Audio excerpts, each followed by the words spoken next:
Good morning. Good morning. क्या हाल चाल? ज्यादा कुछ नहीं, चाय पियोगे?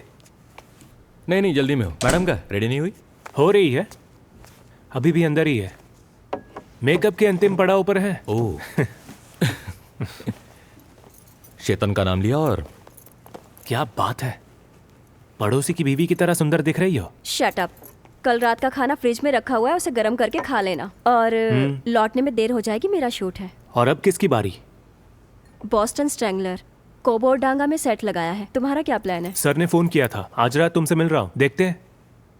वो कह रही थी कि कुछ जरूरी बात करनी है।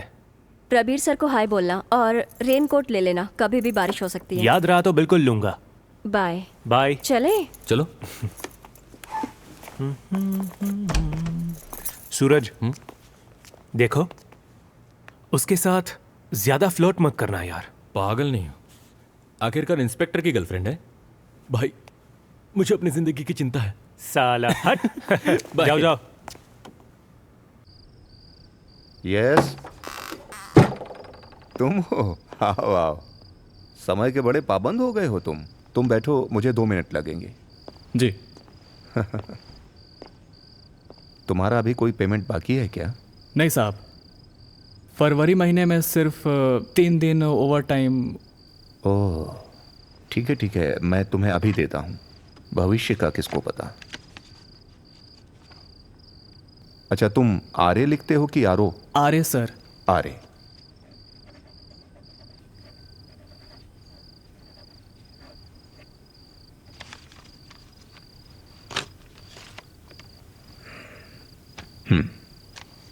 Thank you sir.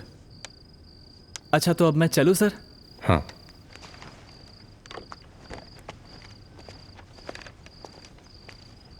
अच्छा सुनो, तुम्हारा परिचय करा देता हूँ। अभिजीत। अभिजीत। हाँ, कोलकाता पुलिस में काम करते हैं, मेरा सहकर्मी है, छोटा नमस्ते। भाई है। कम स्टूडेंट। होनहार विद्यार्थी है।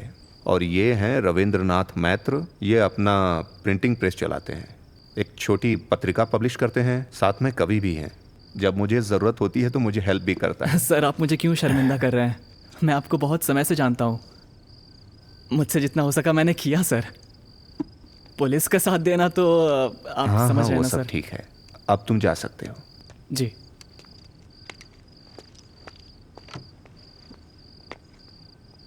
अच्छा, एक बात बताइए, मार्केट में आपकी कोई पोइट्री बुक तो नहीं आ रही है? मेरी टांग खींच रहे हो तुम? मुझसे मार खाना चाहते हो नहीं, क्या? लेकिन ये प्रिंटिंग प्रेस, लिटिल मैग और इन सब के साथ आप मेरे साथ कुछ चालाकी करने की कोशिश मत करो। मैं तुमको बता दूं कि दुनिया में कई ऐसे अजूबे हैं जिनके बारे में अभी तुम बिल्कुल नहीं जानते। विस्की? नहीं, बॉर्नवीटा। मेरी एक्टिंग मुझी पर बढ़िया है। कनाए, कनाए। भूल जाइए उसे, वो आज भी नहीं आया होगा। मैंने आज तक उसका चेहरा नहीं देखा। इसकी तो कुछ पीने के लिए ले आओ। हाँ, स्वपन, कान्हाई। होरेशियो के बारे में बताया था ना, ऐसे कई अजूबे हैं, चौंको मत। ये एक लंबी कहानी है, तुम्हें पीते पीते सुनाऊंगा। नहीं नहीं, लेकिन अब ये आदमी कौन है, कान्हाई या स्वपन? बताता हूं। पहले ये बताओ कि इतने दिनों में तुमने मुझसे क्या सीखा? कोई खास बात? क्या? हाँ, मतलब मतलब किसी चीज के कंक्लूजन पर जाने से पहले। अरे फिर वही किताबी ज्ञान। कुछ याद आया तुम्हें? नहीं, कुछ खास नहीं। हाँ, बस एक बात है, सब कुछ ठीक हो गया। मेरा मतलब बिल्कुल हैप्पी एंडिंग की तरह। मतलब सही समय पर सही लोग आए, सही इंफॉर्मेशन मिली, सही जगह पर भी गए। और मतलब कि एक भोली भाली बंगाली उपन्यास की पटकथा की तरह, सही कहा ना? हाँ, कह सकते हैं। अच्छा, एक बात और है, मतलब अगर आप परमिशन दे तो मैं कहूं। इरशाद। जब आपने केस हाथ में लिया था तब आपने कहा था कि आप लाइब्रेरी से हिंदी कविता पर कुछ किताबें लेकर आएंगे। मैं बस उन किताबों को पढ़ रहा था। केस के अनुसार देखा जाए तो सही पन्ने मोड़े गए हैं, उन्हें मार्क भी किया गया है, लेकिन ये तो नेचुरल है। अजीब बात है, सभी किताबें पब्लिश की गई है पिछले साल के मई महीने में, लेकिन आपने तो मामला इसी साल उठाया। शाबाश मेरे दोस्त, बहुत अच्छे। आओ।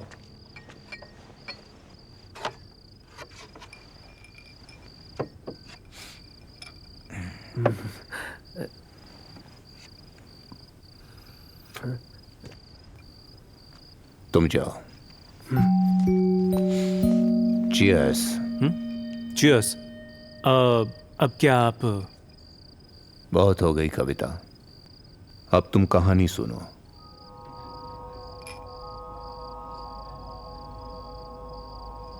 एक बार एक सख्त निर्दयी आदमी था। बस उसे एक ही चीज पता थी, ड्यूटी, पुलिस फोर्स, अपराधियों को खत्म करना। लोग उससे कांपते थे,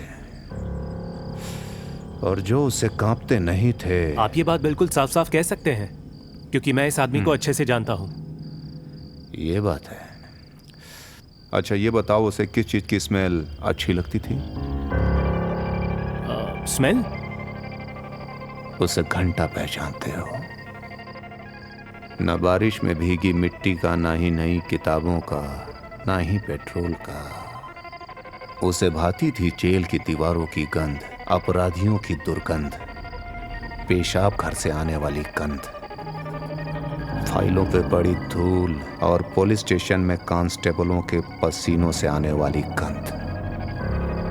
और वो अद्भुत इंटेरोगेशन रूम, ओहो, वो तो कोई स्वप्न लोक ही था। खून की छोटी बूंदें आंसुओं में भीगी हुई, थोड़ी थोड़ी फुसफुसाहट, दूर से आने वाली चीख। क्या हुआ, डर गए क्या? नहीं, मैं सुन रहा हूं। ऐसे ही एक इंटेरोगेशन रूम में मैंने एक अपराधी की टांग तोड़ दी थी। जानते हो फिर क्या हुआ? उसके गिरोह के लोग मेरे घर में घुस आए। घर पे मेरी पत्नी और बच्चा था, और मैं उस दिन अमित की जगह ड्यूटी कर रहा था। वो मंत्री का तलवा चाटने गया था। जब मैं लौटा,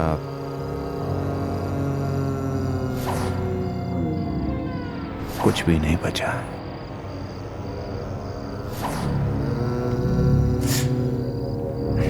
बर्फ जैसी लाशें।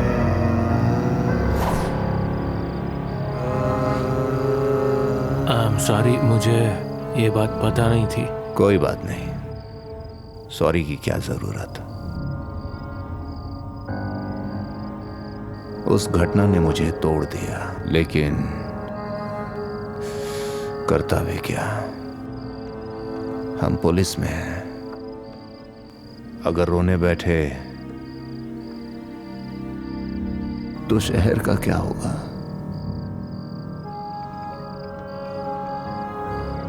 मैंने शमशान से सीधे ड्यूटी पे रिपोर्ट किया।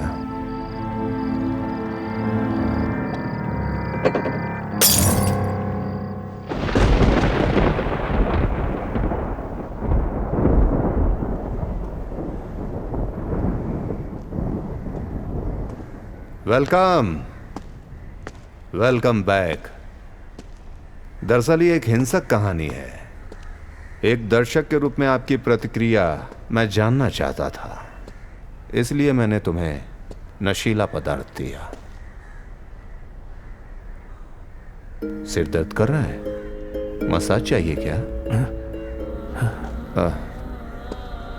एक बार सोच के देखो। अभी मैंने इस पुलिस फोर्स के लिए क्या कुछ नहीं किया है। एक वेश्या की तरह दिन रात काम करता रहा, लेकिन उस नमक हराम ने मुझे फोन किया और कहा, धन्यवाद महोदय,